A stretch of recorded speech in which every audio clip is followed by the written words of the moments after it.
क्या आप अपनी बहू को बेटी की तरह मानते हैं? यदि नहीं, तो फिर आप कैसे उम्मीद कर सकते हैं कि आपकी बहू आपको माँ की तरह मानेंगी? अक्सर हमारी सोसाइटी में ये देखा गया है कि ससुराल वाले, चाहे वो सास ससुर हो या देवर नंद, उम्मीद करते हैं कि बहू बेटी की तरह रहे, उनकी हर बात माने, उनके कहे अनुसार चले। जबकि फ्रीडम की जब बात आती है तो वो ही बहू उनको बुरी लगने लग जाती है। फिर क्यों नहीं वो उसमें बेटी की छवि देखते?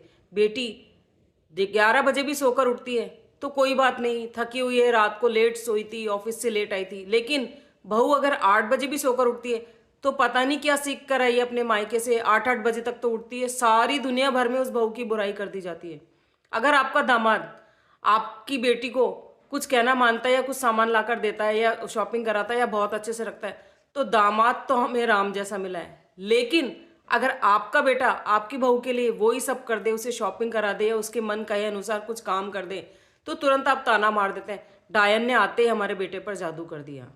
आपकी बेटी आती है तो आप खुसर पुसर करने लगती हैं। आपकी कुछ प्राइवेसी होती है तो बंद कमरे में बातें होती हैं। बहू आती है, आप दोनों बात करती रहती हैं, परिवार वाले बात करते रहते हैं। लेकिन जैसे ही बहू कमरे में एंटर करती है, सब चुप हो जाते हैं।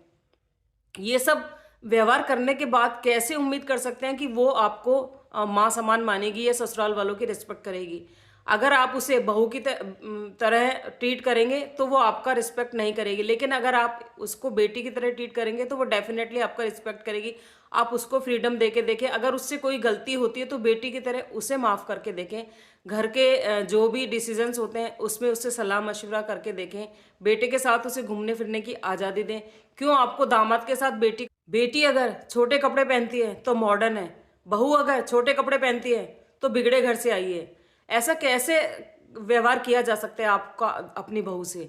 अगर आप उसको बातों बातों में ताना देंगे, बेटी और बहू के बीच में, बेटी और बहू के सामने ही इस तरह का व्यवहार करेंगे, तो उसके मन में ये बात पूरी तरह से बैठ जाएगी कि मायके में जो उसको आज़ादी थी और उसकी माँ उसके साथ जो बिहेव करती थी वो उसको बिल्कुल भी ऐसा नहीं मिल रहा है। तो फिर वो धीरे धीरे परिवार से कटने लगती है और अपनी मनमर्जियां करने लगती है। और जब वो अपनी मनमर्जियां करने लगती है तो आपको उसमें 10 दोष नजर आते हैं। सब लोग मिलकर आप पूरे ससुराल में उसकी बुराई कर देते हैं, उसके मायके को ताना मारते रहते हैं।